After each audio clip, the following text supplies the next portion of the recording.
You walked past a meat counter this week, and you didn't really look at it, because there was nothing there worth looking at. Beef, chicken, pork, lamb, maybe some goat, maybe some fish. The same short list you have seen your entire life, in every shop you have ever stood in.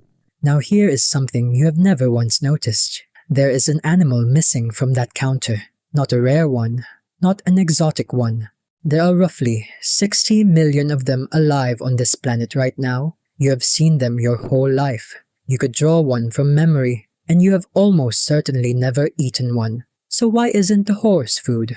Because here is the strange part. There is nothing wrong with horse meat. It is lean, high in protein, rich in iron, perfectly safe, and the people who eat it describe it as slightly sweet. Nothing in your body rejects it. Something took the horse off your plate, and it wasn't your tongue. It was a letter written by one man 1300 years ago. Start here, because for most of human history, the horse was not a companion. It was lunch. In Burgundy, in eastern France, there's a limestone ridge called the Rock of Solutré. At the bottom of it, archaeologists found a bone bed, horse bones, layer on layer on layer of them. The remains of tens of thousands of individual horses, built up over thousands of years of hunting. For years, people told a dramatic story about that hill, that Ice Age hunters stampeded whole herds off the cliff edge and let gravity do the killing. It is almost certainly nonsense, invented in a novel in the 1800s. The truth is slower and better. The same valley, the same season, generation after generation, for something like 20,000 years, because that was the meat that kept them alive. And when those same people walked into the caves and picked up their pigments, look at what they painted.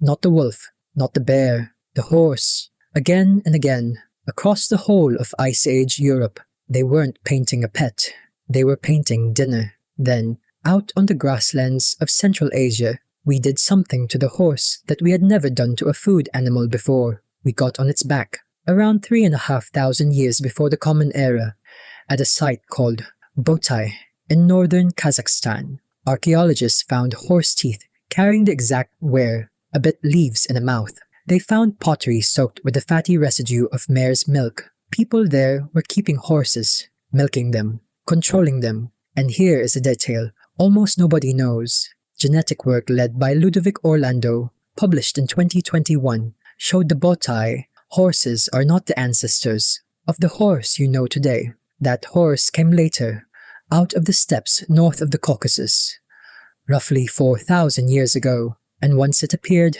it swept across Eurasia and replaced almost every other horse lineage on the continent.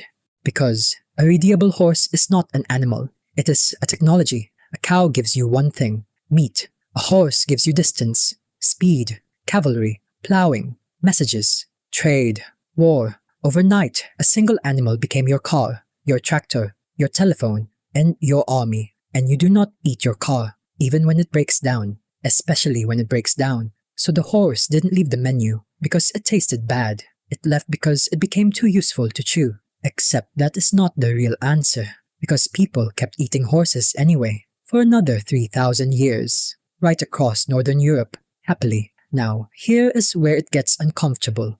Across the Germanic and Norse world, horse was not just food, it was sacred food. Horses were sacrificed to the old gods, and the meat was cooked and eaten at the feast that followed. Sitting down to horse was not a meal, it was an act of worship. It was communion with a religion Rome was trying to erase. So Rome erased the meal. In the year 732, Pope Gregory III wrote to Boniface, a missionary working among the pagans of Germany, and condemned the eating of horse flesh. He called it unclean, abominable, filthy, a thing Christians simply did not do. Think about what that letter actually is. That is not a health warning. That is not a food safety rule.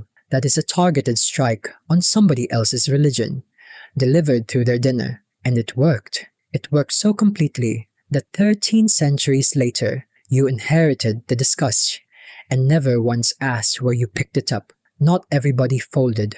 Around the year 1000, Iceland agreed to convert to Christianity, and the Icelanders negotiated. They accepted the new god, but they kept a short list of things they flatly refused to give up. One of them was horse meat. Christianity was accepted in Iceland on the condition that they could keep eating horse. Honestly, I love them for that. And then a second thing happened, and this one had nothing to do with God. The horse got a name. Paul Rosin, a psychologist at the University of Pennsylvania, spent a career proving something uncomfortable about us.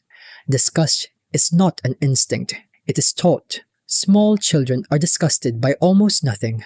Disgust gets handed to you, quietly, by the people who raise you, long before you are old enough to notice it arriving. And nothing teaches disgust faster than affection. The horse moved into the stable. It got a name. It carried your children. It came when you called it.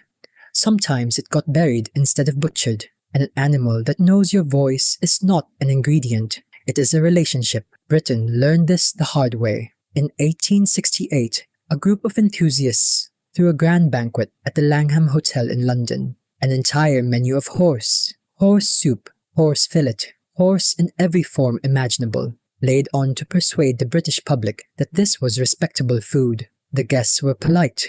The idea died in that room, crossed the water, and France did the exact opposite. Horse butchers were made legal there in 1866. A few years later, during the siege of Paris, when the city was starving, Parisians ate horses by the tens of thousands. Same century, same continent, same animal. One nation gagged, the other opened shops. Nothing biological changed, only the story did. Now, if you have been shouting at your screen for the last 3 minutes, you are right, and I want to say so out loud. Plenty of people eat horse. Today, in France, you can still walk into a boucherie chevaline. In Japan, raw horse sashimi is a delicacy around Kumamoto, served with ginger and soy like a fine cut of tuna. In Kazakhstan, horse is a national food. Sicily eats it, Belgium eats it, Iceland eats it. Mexico and China are among the biggest producers of horse meat on earth. So this was never a human rule.